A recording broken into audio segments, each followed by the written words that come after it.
MCQ මාස් අඩු වෙන එකට මොකද කරන්නේ කියලා අහනවා. හරි. මම පේපරේ පටන් ගද්දිත් කිව්ව කාරණාවක් නැවත කියන්නම්. මම කියවනේ A level අවුරුදු 2කමාරක්ම නම් ඔයාලට ටික කාලේ අඩු වෙනවනේ. හරි. ඒ යම්කිසි සම්පූර්ණ කාලය කොටස් තුනකට බෙදාගත්තම දැන් ඔයා ඉන්නේ සෙකන්ඩ් ෆේස් එකේ. හරි. සෙකන්ඩ් ෆේස් එක ඇතුලේ කොහොමත් වැඩ වැඩි වෙනවා එන්න එන්න හරි විෂයන් තුනේ වැඩ ගොඩක් එනවා. හරි. ඒකට හරියන්න ඔයා ලොකු වෙනස්කමක් හරි පරිවර්තනයක් කරගන්න ඕනේ. ආයෙත් හිතලා බලන්න ඕකද ඔයාලට දෙන්න පුළුවන් උපරිම. ඕකද ඔයාගේ සතිය ඇතුළත කරන්න පුළුවන් උපරිම වැඩ ප්‍රමාණය.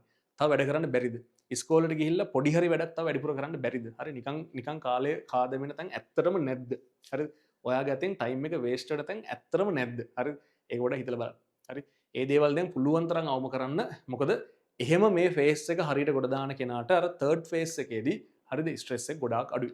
හරි අවසාන මාස 6ට ගියාට පස්සේ ස්ට්‍රෙස් එක ගොඩක් අඩුයි. ඒ නිසා දැන් මේ කාලේ වැඩිපුර මහන්සිලා වැඩ කරන්න ඒක ප්‍රතිඵල අන්තිමට අවසාන මාස 6 වට ලැබෙනවා.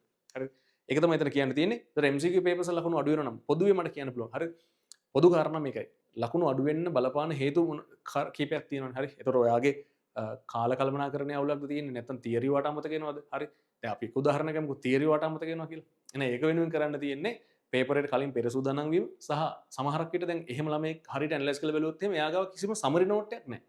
හරි බල සමතුලිතතාවයට ගාපු සමරි නෝට් එකක් නැහැ. කාර්යශක්ති ක්ෂමතාවට ගාපු සමරි නෝට් එකක් නැහැ. නිවරණ නියමයට ගාපු එකක් නැහැ. ඒතකොට එයාට පේපර් එකට සූදානම් වෙනවා කියලා මුළු පොතම ආයෙ බලන්න වෙනවා. ඒක හරි බෝරින් නේ කරන්න බෑනේ. ඉතින් ඒ නිසා ළමයෙක් කරන්නේ නැහැ. හරි ඒතකොට කිසි ප්‍රෙපරේෂන් එකක් නැතුව තමයි ළමයා පේපර් එකට එන්නේ.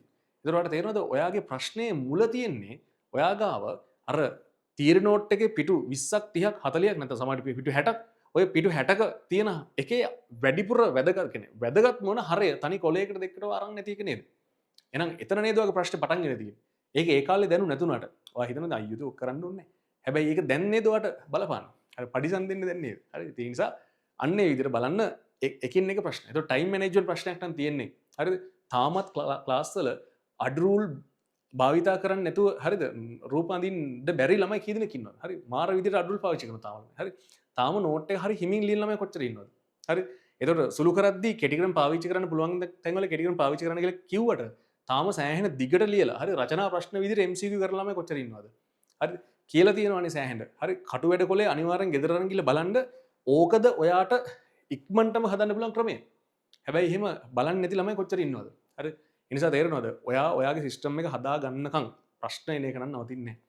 හැබැයි ඔයා මම කියන එක හරියට අහගෙන හරිද ඔයාගේ සිස්ටම් එක හදාගත්තොත් ඔයාගේ ටයිම් වේස්ට් එක දැන් අඩු කරලා සතියක් ඇතුළත කරන්න පුළුවන් උපරිම කාලය මොකක්ද කියලා බලලා ඊට පස්සේ ඒ සතිය ඇතුළත ඒ සතියේ වැඩ ටික ඉවර වෙන විදිහට ප්ලෑන් එකක් හදාගත්තා නම් හරිද ගොඩක් දේවල් වෙනස් කරගන්න පුළුවන්.